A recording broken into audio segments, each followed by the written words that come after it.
Hey guys, and welcome to my latest video of how I painted my Tyranid Neurotyrant. I literally could not decide on a colour scheme for this, but ultimately this is the one that I ended up with, and in this video we're going to be going through it. Now the beauty of this is we don't actually use many colours.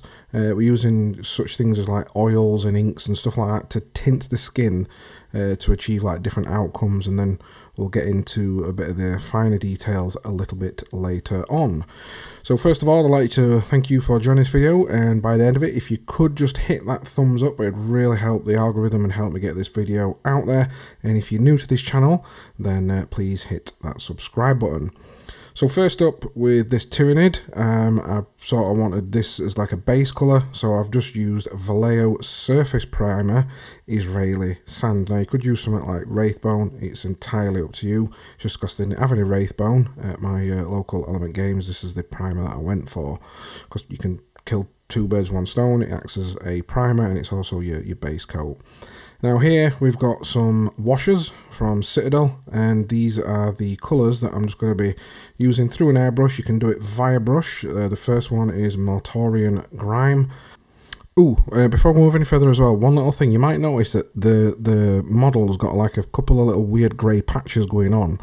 Now what I did, I primed it first, and then I used a crackle paint, which I'll leave a link to in the description below. And I've literally just started, because I wanted a bit of surface variation around the mini itself, and you can do this with like sands and stuff like that. And I've just put a little bit of crackle paint on certain areas, like its carapace at the top, like the bone area. And the reason I didn't prime over these is because when we go over with the inks that we're using now, because they're transparent, these little patches are going to show up around the miniature as though like there's a bit of variation going on, or like some darker patches in its bonework or its carapace, and it's just going to sort of show through. And because it's a similar colour to the primer, it doesn't stand out too much, but it just helps to add to that surface variation, which is ultimately what I'm trying to create with this. I want to get as many different tones around that like green and bony coloured and fleshy coloured, but ultimately I want them to all sort of interlink with each other as like a little family, so it looks like it's one colour, but in reality there's quite a few different tones and colours the more you look into that miniature. But basically with these inks we're just working our way around in all the different colours.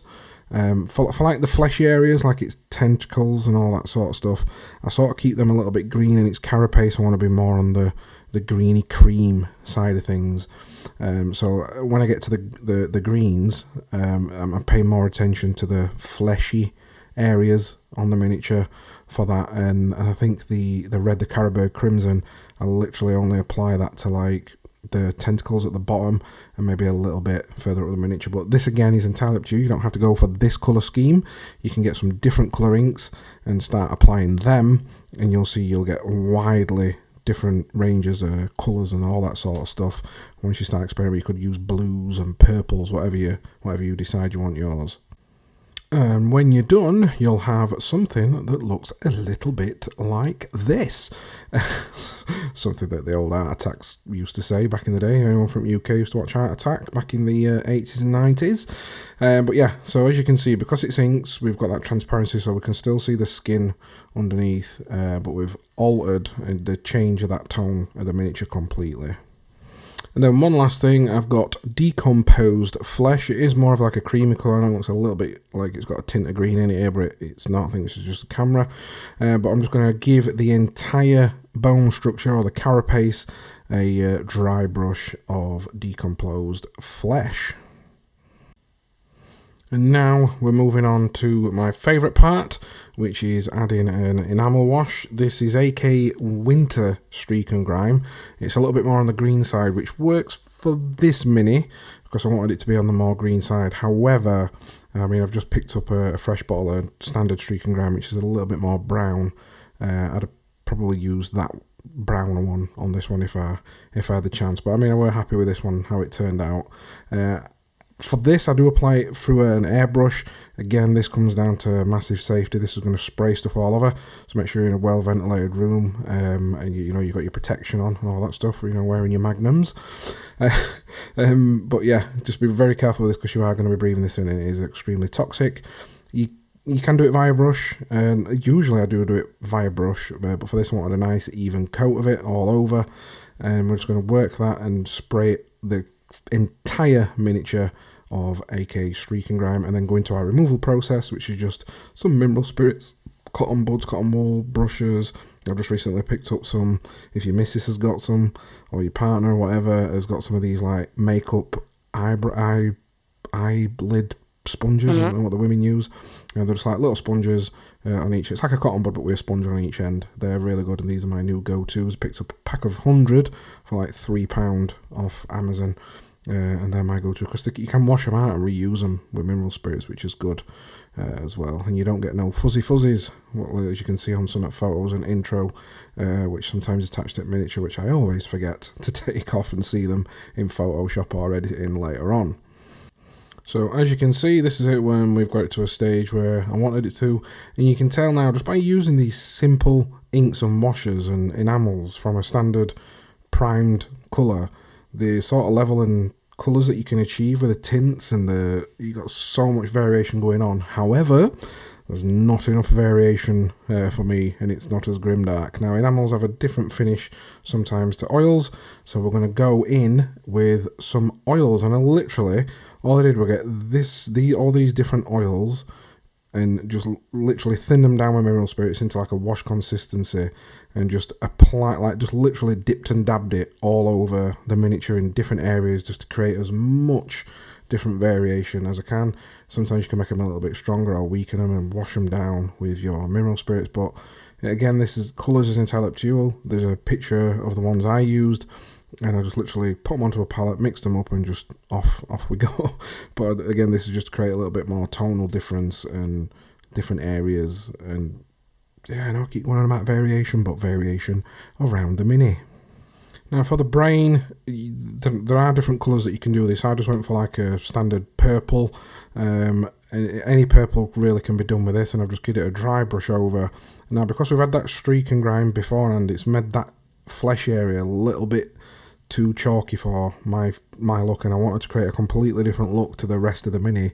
For the brain, I wanted it to be wet and have a bit more contrast to it, which is why I first of all go around it with yellow, and all I do is just keep adding ice yellow to that colour for the highlights, and then I've gone back over with the Caribou Crimson and giving it a final wash of that, which will fetch that colour back up and sort of keep some like glossy areas and wet look areas to it. I do apply my recipe that I use to get like a wet look for my brain, which is going to be for patrons or members only.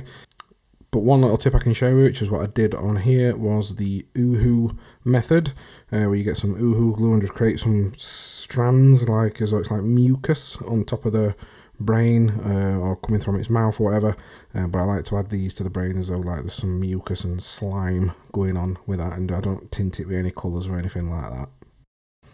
One last little thing I did was just to add a little bit more interest to the carapace. So I've just got a range of yellows, browns, oranges and creams, and this section's a little bit like, say if this had armour, you'd do like chipping, but literally I just work my way around the mini and just add these tiny little dots as though it's got like spots or just some alien-y going on with a miniature, and like you highlight underneath them as though you were going to do it like you would do with your chips, and it just makes them look a little bit more 3D. And I just randomly place these in and around the miniature, so it's like you're doing chipping on armour. You can do it with a sponge if you want, but I've just used loads and loads of little tiny dots all spaced out. Then I get my other colours and add them to it, and again it's just going to add a little bit more variation, some more visual interest to look at if you looked up close up at the miniature, and just helps break up some of that cycle.